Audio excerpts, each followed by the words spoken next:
I think the demise of major intellectual perspectives and state forms since World War II has created a very fertile field for new and fresh modes of inquiry. And I think sociology has responded very well to the historical forces that are redefining the world today. How these changes relate, for example, to globalization, which is perhaps the master trend in the world today, has created a whole new perspective that I think has rejuvenated sociology.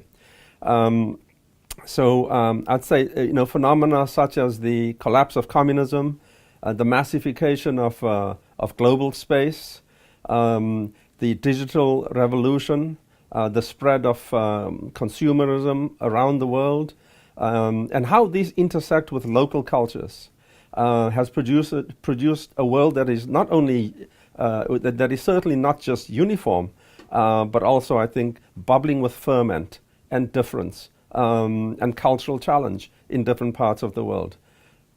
My take on sociology is this macroscopic view and how these macroscopic forces shape an individual's life. For me, that is what makes sociology an enduringly fascinating field. When we look at such major intellectual forces in sociology, it's easy to see that sociology has had a dramatic impact on the world. However, I would always add the caveat that it is debatable whether sociology or sociological change has always improved the world. This is very much a matter of judgment as well. For example, earlier sociologists might have pointed the key to increasing the efficiency of economies, improving the effectiveness of government, improving the production and distribution of agricultural products, all of which undoubtedly led to a more stable, orderly, and more affluent world.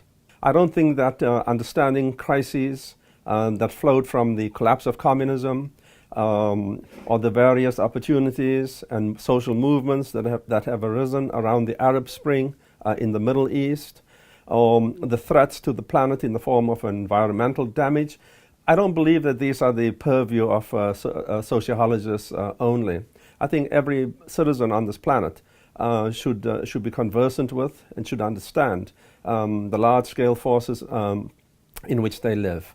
So in that sense, I think simply understanding your world to make better judgments about how resources are used in that world and how power is deployed in that world is the duty and I think the obligation of every citizen of the world. So students should take sociology because it makes them smart, active, and participatory global citizens.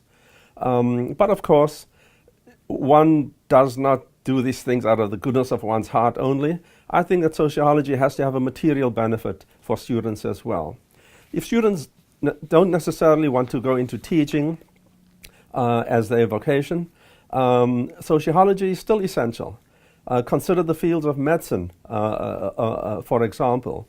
Whether you conceive of medicine as more bodily oriented, curing diseases such as cancer, etc., or whether you conceive it as incorporating questions of mental health as well.